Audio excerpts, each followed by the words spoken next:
It's time for Tech Talk with Mathew Dickerson. I'm your host, Tony Graham. G'day, Matthew. Good afternoon, Tony. You're still looking good. This morning you're looking great. You're looking fantastic now. Oh, I don't know what's happening with me. Yeah. Anyway, must be you, Matthew. Must be. Maybe it's my eyesight. Yeah. Poor eyesight.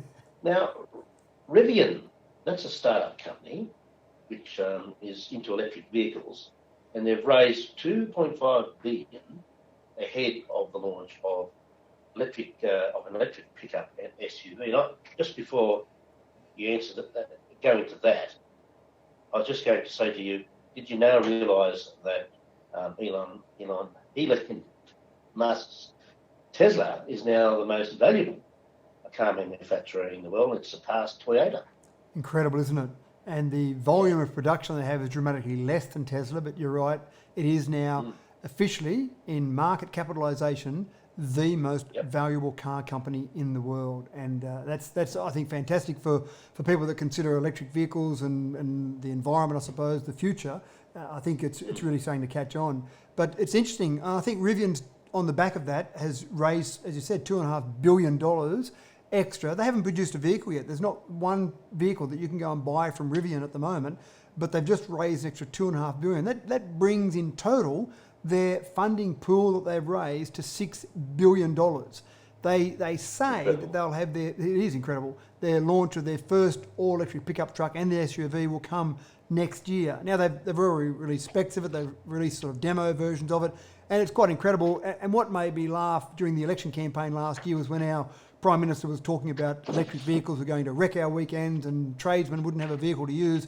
Well, I can't think of a much more exciting vehicle to use if I was going out on a weekend trip than the Rivian, because it had everything built into it. It had a fridge built into it, it had an induction stove built into it, it had incredible power, incredible battery life. It was designed for people who love their weekends and love their pickup trucks in America, as they call them. We call them utes over here, but people who love their pickup trucks in America, it was designed exactly for that sort of person. They've captured that market, and they've also gone ahead with an SUV model as well, because SUVs are so popular over there. In Australia even, SUVs, and the SUVs come in a range of sizes, but the SUV segment in Australia, in new car sales last year, we sold over 1 million new cars last year. Just under half of those were SUVs. So there's obviously a huge market on SUVs as well. So it's good to see a huge amount of investment, and this investment is coming from a whole range of different organisations, large investment funds, for example, even other automotive manufacturers. So Ford, for example, is one of the investors in Rivian. Companies like Amazon invest in Rivian. So they see a huge amount of potential there for Rivian. They've hired 2,400 people. I don't think this is going to fall by the wayside.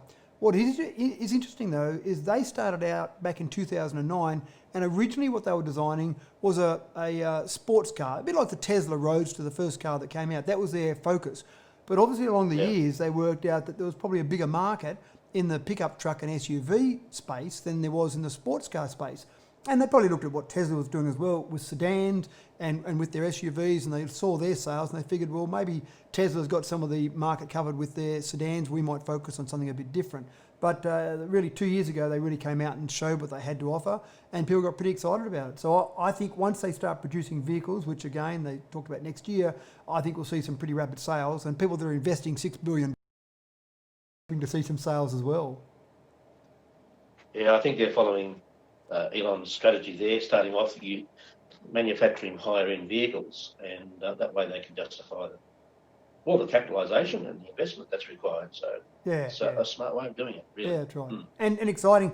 I mean, and I'm sure Elon Musk would be excited by the fact that there are other manufacturers that are changing what they're doing and starting to come up with new ideas, either startups or existing car manufacturers.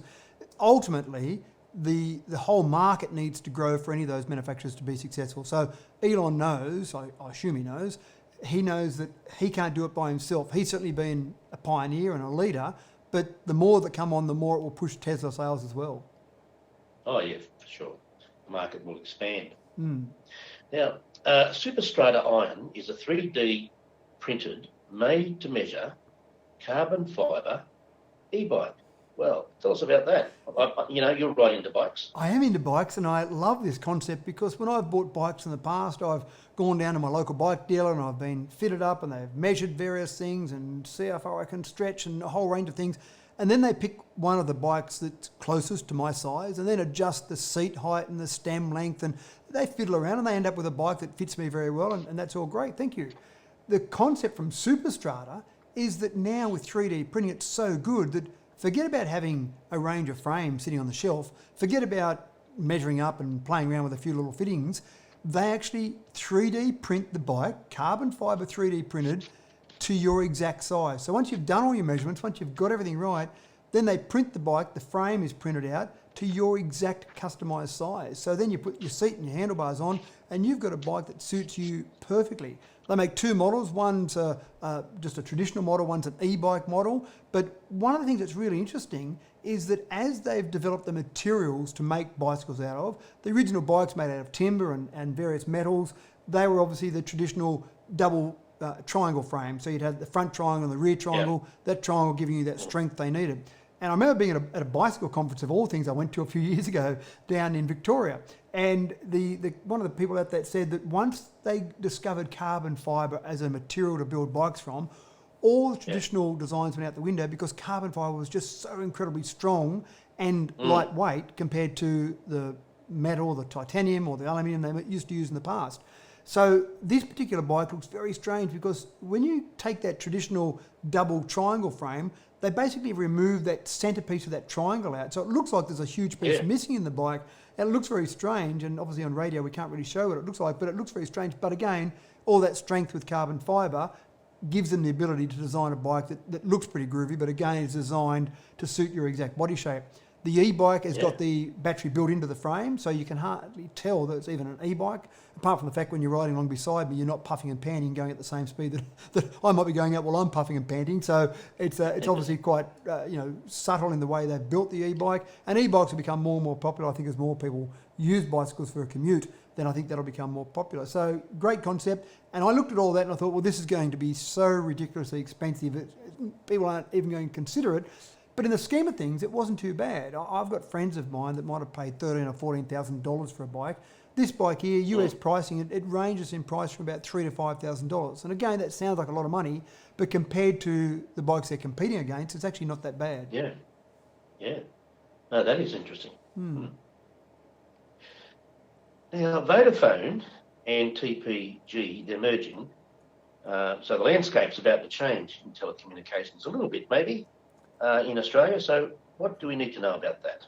Well, a few things I suppose to know. One of the things is it's all good for us. As consumers, it's all good. You've obviously got Telstra as the number one telecommunications provider in the nation, Optus are number two, and then Vodafone and TPG had been smaller players, Vodafone in the mobile phone space, TPG in landline, and effectively the merger between those two gives us a third, stronger competitor. And hopefully what that will do for us as consumers is increase the level of capability of of Optus and of Telstra, and obviously of this third one, so that it ends up being better for all of us as consumers. So there'll be now three, I hope, strong players in the market.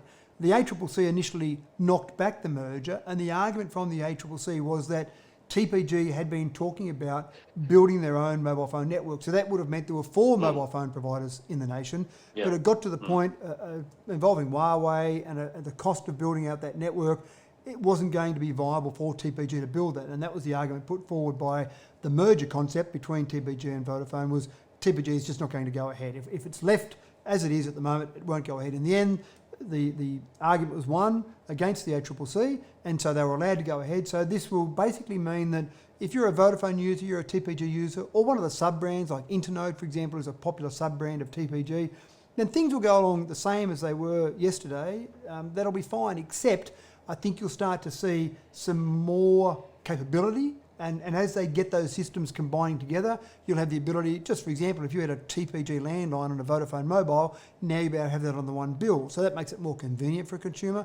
But once they start to combine those resources, we should get better landline capabilities, we should get better mobile phone capabilities. I think in general, you'll see a step up, and you'll see the other two providers stepping up as well. So all good for us. And in general, I don't think really the only ones complaining about it probably would be Optus and Telstra. Yeah, well, always great to see a bit of competition. Yeah, I think so. And you've been listening to Tech Talk with Mathew Dickerson on Binjang 91.5. with your host, Tony Graham. Now, stay tuned next week at the same time in the afternoon, 3:40, and also in the morning next Tuesday at 10:40 for the next edition. And it's back to the great music and community information on Binjang. Thanks, Tony. Look forward to talking next week.